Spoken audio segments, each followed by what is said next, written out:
Muy bien, 8 de la mañana con 4 minutos. Seguimos en nuestro espacio de noticias a primera hora por Sonorama, la gran señal nacional. Como siempre, invitados a que escuchen nuestra señal informativa a través de nuestras frecuencias. Acá en Quito, provincia de Pichincha, 103.7 FM estéreo. Para Ecuador y el mundo, www.sonorama.com.es. Transmitimos digitalmente a través del Facebook Live por la fanpage de Radio Sonorama y el canal de YouTube por ahora de Primera Plana, a través del cual estamos generando justamente este espacio informativo. Recibimos en nuestra mesa de trabajo a Erwin Ronquillo. Él es secretario técnico de Ecuador Crece sin Desnutrición Infantil. Señor secretario, bienvenido, buen día, ¿cómo le va? Muy buenos días. Primero que nada, muchísimas gracias por la invitación, Fabricio, y a todos quienes nos están escuchando por las ondas de Sonorama. Gracias a usted por la gentileza de acompañarnos en esta mañana. Bueno, les queda entre 4 y 4 meses y medio de gobierno. ¿Qué cifras exhiben ustedes como gobierno sobre los resultados de la intención de ir reduciendo paulatinamente la desnutrición infantil? La desnutrición crónica infantil tiene un enfoque, o la lucha contra la desnutrición crónica infantil tiene un enfoque de prevención. Entonces, las acciones que hemos venido realizando están en línea de eso.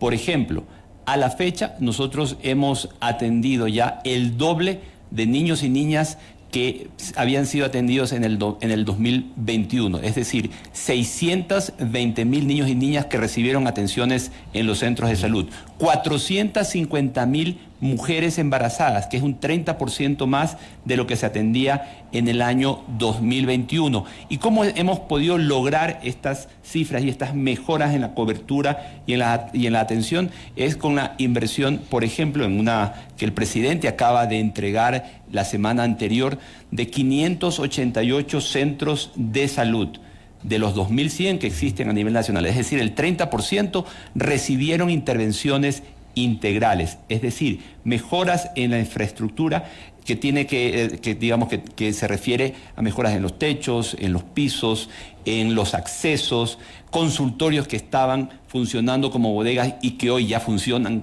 como consultorios, y que adicionalmente esto viene complementado con la incorporación a nivel nacional, es así, no solo en los 588 centros de salud, sino en todo el Ecuador, de 1.720 nuevos profesionales de salud, cerca de 1.000 enfermeras, nutricionistas, obstetras, médicos familiares que fueron incorporados entre el 2022 y el 2023 para fortalecer la atención en el primer nivel del Ministerio de Salud Pública. Y eso vino acompañado además con la inversión de cerca de $3 millones en micronutrientes. Hoy por hoy, en todo el país, existe dotación completa de micronutrientes para las atenciones de embarazo, los controles de embarazo para las madres embarazadas y para los niños y niñas dentro de los primeros 2 años de edad. Y ahí no termina. En términos de vacunación pediátrica, cuando el presidente Guillermo Lasso asume el mandato y encuentra el problema de la vacunación del COVID,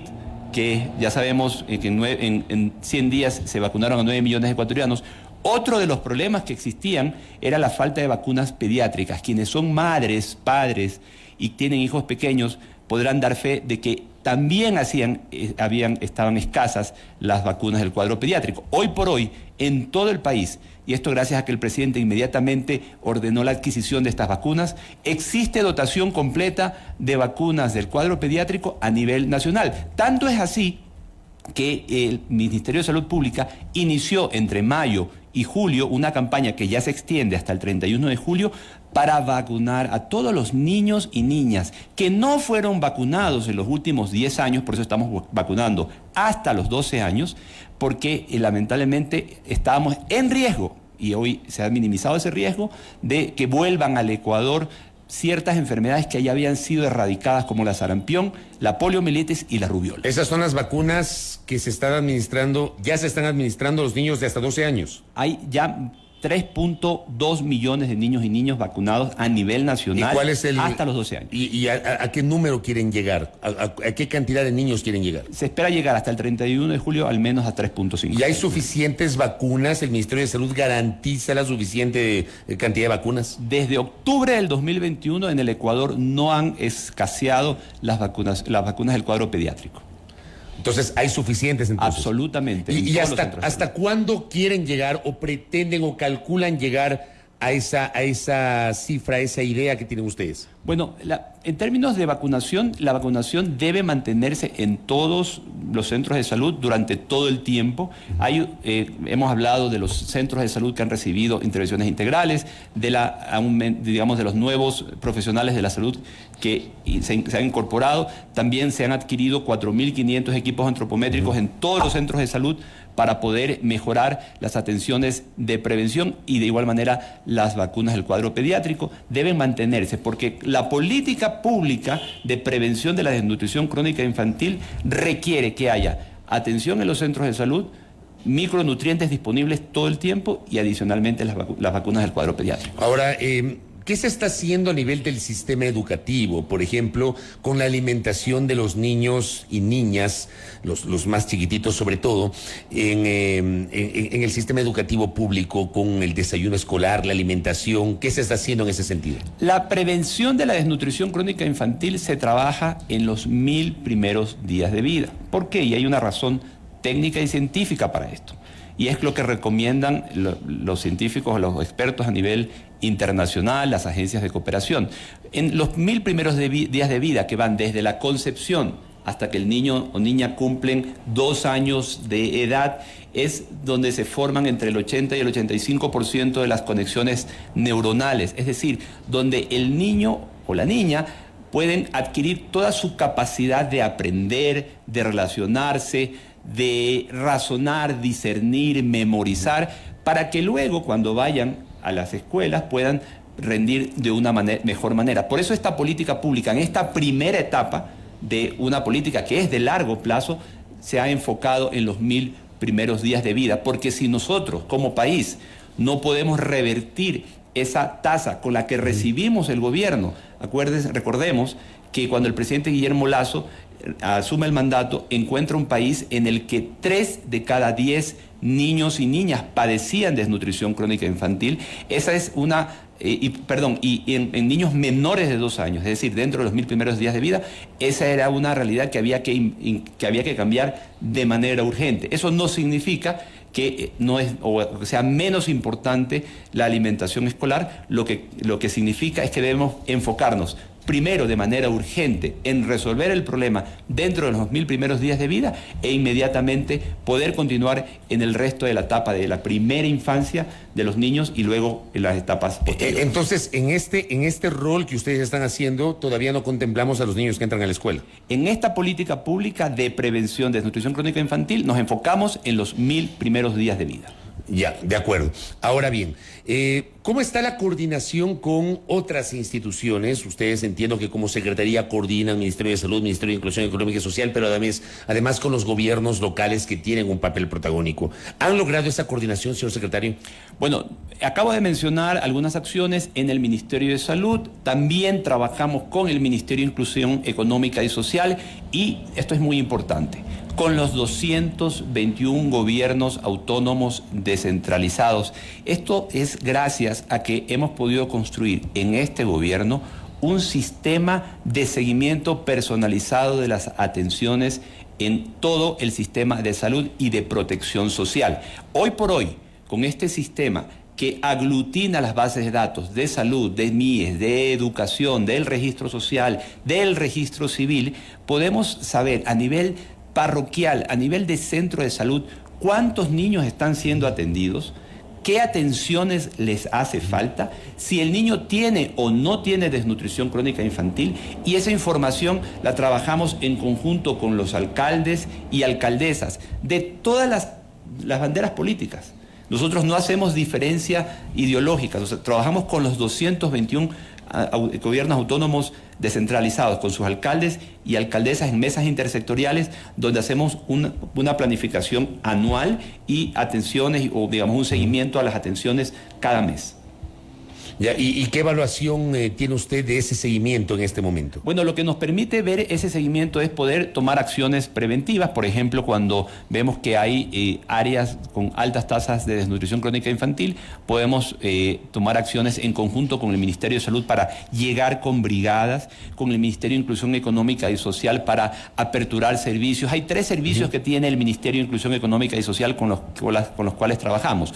Uno se llama Creciendo con Nuestros Hijos. Estas son educadoras que visitan todas las semanas a las familias y les dan consejerías acerca de nutrición, de buenos hábitos de higiene, de lactancia materna y adicionalmente estimulación temprana y apego. Este es un servicio que las familias que están inscritas reciben de manera gratuita, que si tuviese costo para ellos no dejaría de costar menos de 150 o 200 dólares. Esto es lo que cuesta a nivel privado. Bueno, hay 200.000 familias que lo están recibiendo de manera gratuita. El otro servicio del MIES son los centros de desarrollo infantil, las guarderías gratuitas del Estado, que estuvieron cerradas durante la pandemia y que el presidente Guillermo Lasso ordenó que inmediatamente se reaperturen. Existen 85.000 niños y niñas que hoy están siendo atendidos en estas guarderías gratuitas y que reciben, donde reciben 4 de las 5 comidas al día. Estos niños y niñas permiten, o digamos, este servicio que reciben los niños y las niñas permite que las madres puedan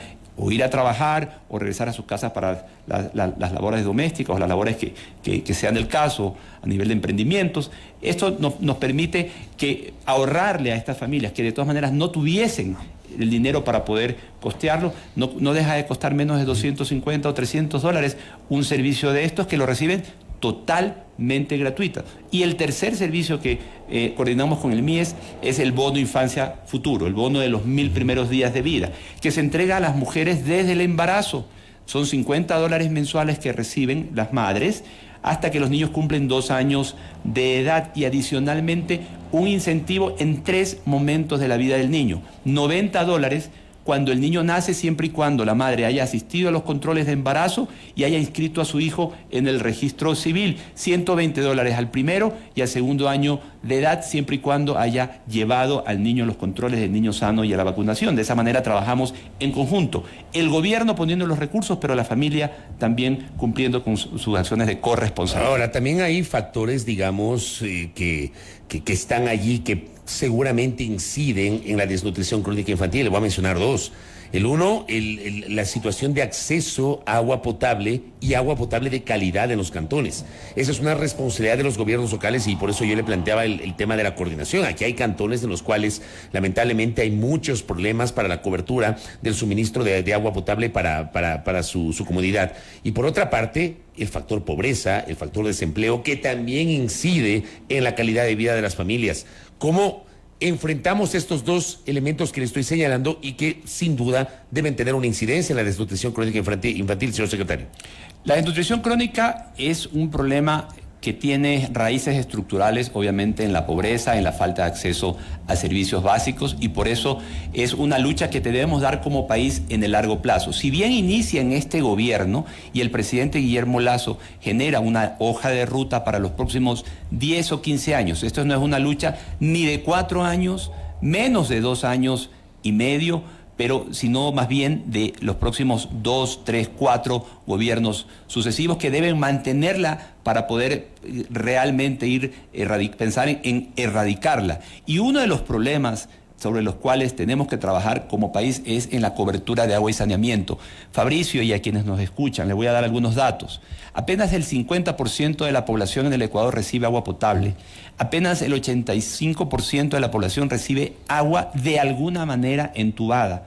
Es decir, cerca del 15% de la población en nuestro país no tiene acceso a ninguna fuente de agua. Debe tomarla de ríos, de acequias, de la lluvia, es decir, o a veces hasta de tanqueros. Esa es la realidad del país con la que tenemos que lidiar y que tenemos que combatir y enfrentar. Y para eso, por ejemplo, este gobierno ha entregado a los gobiernos autónomos descentralizados 300 millones de dólares en créditos por medio del Banco del Estado. Estamos trabajando en un proyecto que vamos a dejarle, esperemos ya financiado el próximo gobierno, 75 millones no reembolsables para cerca de 144 proyectos pequeños que no tendrían la capacidad de pagarlo porque obviamente son parroquias pequeñas, comunidades de menos de 10.000 habitantes, es decir, una situación que estamos comenzando a combatir y que los próximos gobiernos deben mantener. Y en términos de acceso a, digamos, a trabajo, a empleo, es un reto que tenemos como país. Este gobierno intentó de muchas formas el poder generar mayor inversión y que al final va a generar mayor empleo. Lamentablemente tuvimos el bloqueo permanente de una asamblea y que ahora la Corte Constitucional ha reemplazado ese bloqueo haciendo lo mismo que hizo la Asamblea con las leyes que ha presentado el presidente. Pero ¿por qué dice que la Corte Constitucional está bloqueando las decisiones económicas del presidente Lasso? Bueno, el presidente ha presentado leyes que debían, digamos, que como económicas urgentes, que la Corte Constitucional ha decidido considerar que no eran urgentes y que no se aplican. Que fue la ley de zonas francas, porque la otra, que es la reforma tributaria, sí dio paso. Y hay que esperar el pronunciamiento de la Corte sobre las otras dos, la ley de quiebras, como le llaman algunos, y la otra que tiene que ver con los créditos educativos para los estudiantes. Y esperamos que esas leyes pasen, que la Corte Constitucional no adquiera ese mismo, digamos, ese mismo rol de la Asamblea de bloquear y que se dé paso. Por ejemplo, algo tan fundamental como el poder digamos, condonarle la deuda a miles de estudiantes que hoy necesitan eso para poder incorporarse a la vida laboral. Como están las cosas hoy con estas cifras que usted nos ha presentado, Ecuador sigue siendo el segundo país de América Latina en esta estadística de desnutrición crónica infantil, o las cifras nos han ayudado a mejorar esa estadística, señor secretario. Bueno, cuando el presidente Guillermo Lasso asume el mandato, uno de los problemas que encontramos, otro más de los que encontramos, es que no había información actualizada. La información más reciente era del año 2018, era una encuesta llamada ENSANUD que decía que el 27.12% de los niños y niñas menores de 2 años tenían desnutrición crónica infantil y no existía información más actualizada. Luego, inmediatamente se le solicitó al INEC y se financió una encuesta nueva que inició en julio del 2022 y que terminó en este mes, en el mes de julio. El INEC está en este momento procesando los datos van a ser presentados por el INEC en el mes de septiembre y el presidente hará el anuncio a toda la ciudadanía. Lo que ya tenemos, que podemos adelantar, es que ya le estamos comenzando a cambiar la vida a miles de niños que hoy ya no tienen desnutrición crónica infantil. Es un gran avance, muestra que esta política pública está funcionando, que vamos por buen camino. Sin embargo, todavía falta mucho por hacer. Recordemos que esta es una política de largo plazo que va a tomar varios gobiernos, va a tomar muchos años, pero existen buenas noticias. ¿Cuál es el apoyo internacional que ustedes han recibido dentro de esta cruzada para reducir los índices de desnutrición crónica infantil, señor secretario? Bueno, desde el día 1 estamos trabajando con distintos actores. Por un lado, las Naciones Unidas con sus distintas agencias de cooperación, UNICEF, el Programa Mundial de Alimentos, la FAO, el Programa de las Naciones Unidas para el Desarrollo, el PNUD. Trabajamos también con la banca multilateral, el Banco Mundial, la CAF, nos han ayudado muchísimo, el BID. Hemos trabajado con la academia, con la SPOL, con la Universidad de San Francisco, con la ULEAM de Manabí, con la Universidad de Guayaquil. Es decir, hemos trabajado con distintos actores, la Universidad, la SPOL, la Politécnica de Chimborazo, la Universidad Técnica del Norte. Bueno, me podría quedar corto con los nombres, son muchas instituciones. Trabajamos también con el Consejo Consultivo para la Prevención y la Desnutrición Crónica Infantil. Son distintos actores con quienes estamos trabajando. Por un lado, en identificar las mejores prácticas que hay a nivel internacional para poder incorporarlas, pero también para poder hacer incidencia en territorio, para poder lograr el cambio de comportamiento y la concientización de la ciudadanía respecto a este problema que estuvo invisibilizado por muchos años, y esto hay que decirlo. ¿Usted cuándo ingresó a la Secretaría? Yo ingresé en junio del año 2021. ¿Y con qué se encontró usted? Porque dice el problema estuvo invisibilizado. ¿Con qué se encontró usted? Nos encontramos con que apenas el 2% de la población había escuchado que el Ecuador tenía desnutrición crónica infantil. Por ejemplo, nos encontramos con que el 27.12% de los niños y niñas en el Ecuador, es decir, cerca de 3 de cada 10% tenían desnutrición crónica infantil. Y le digo algo, Fabricio, Este era un problema que fue aumentando en el tiempo. Es decir, no solo que las tasas no estuvieron bajando, estuvieron aumentando. El dato previo al 2018, que decía que el 27.12 tenían desnutrición, decía, el dato previo era del 2014 y la tasa era el 24%, es decir, subió 3 puntos del 14 al 18. Y antes del 14 el dato era el 2012 y era el 22, es decir, entre el 12 y el 18 subió del 22 al 27. ¿Por qué nadie le dijo al país: la desnutrición crónica en nuestro país está aumentando y estas son las acciones a realizar? Por eso es que es realmente histórico que el presidente Guillermo Lasso, aun cuando sabiendo que esto no se iba a resolver en su gobierno, pero decidió y tuvo la valentía de poner esto como la prioridad de su política de Estado, sabiendo que esto no trae votos, los niños y niñas no votan.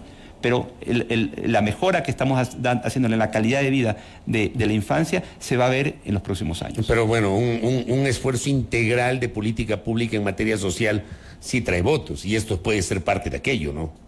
Bueno, más allá de eso, que muy ciertamente coincido con usted, Fabricio, había que partir de cero con la concientización de la gente. Si usted revisa, usted que es una persona informada y quienes nos escuchan, y pueden ver cuáles son los temas que la gente considera como prioritarios, aparecen muchos menos la desnutrición crónica infantil. Es decir, todavía hace falta en concientizar a la población acerca de que esto es un problema y que debe atacarse. Estamos en eso. Por ejemplo, con UNICEF iniciamos el año anterior una campaña de cambios de comportamiento con el personaje Máximo. Este es un personaje que ayudó al Ecuador hace muchos años a erradicar la sarampión. En la campaña del Ministerio de Salud. Y que ahora vuelve para ayudarnos a trabajar en la erradicación de la desnutrición crónica infantil. Vino primero el año pasado para el tema de desnutrición crónica, ahora estamos trabajando con ellos en el tema de la vacunación y vamos a seguir trabajando con UNICEF y con otras agencias de cooperación, también con la empresa privada, para seguirle dando batalla a este problema en el largo plazo. No quiero dejar de mencionar otra cosa muy importante, Fabricio: presupuesto. Usted me decía, ¿con qué nos encontramos? Nos encontramos con el hecho de que no había un presupuesto destinado para la prevención de la desnutrición crónica infantil. Hoy, el presidente Guillermo Lasso está dejando un presupuesto. El año pasado ejecutamos 260 millones en esta estrategia. En este año son 330 millones que constan como una línea presupuestaria dentro del presupuesto general del Estado, y que gracias a la ley que hace que los presupuestos sean prorrogados, se van a mantener para el 24 y el 25 como años electorales. Eso quiere decir que el próximo gobierno va primero a contar con un presupuesto, algo con lo que nosotros no contábamos y tuvimos que dejarlo posicionado. Va a contar con un presupuesto, con una estrategia, con un plan de trabajo, con algunas acciones que ya están siendo implementadas, con un sistema de seguimiento personalizado. Es decir, estamos dejando institucionalizada esta política pública, y lo que hace falta es la voluntad política. Por eso es que es tan importante que estos espacios se puedan abrir para que, primero, la opinión pública, la ciudadanía, conozca lo que se ha estado haciendo, lo que se ha avanzado, lo que falta por hacer, y que también haya una presión positiva hacia los actores políticos para que esta política se mantenga. Acá le voy a leer un mensaje que me escriben desde la provincia del Oro. Le agradezco a Rodi Encalada. Me dice que en Chilla, Cantón de El Oro, el alcalde de la administración anterior gestionó un préstamo de $3 millones para proyecto de agua potable, pero el Banco de Desarrollo, el BEDES, se lo negó, siempre aún teniendo viabilidad técnica y proyecto. Nos dice acá este oyente, hablando justamente de estas necesidades que tienen los gobiernos locales. No sé si este caso específico usted tiene algún conocimiento, señor secretario.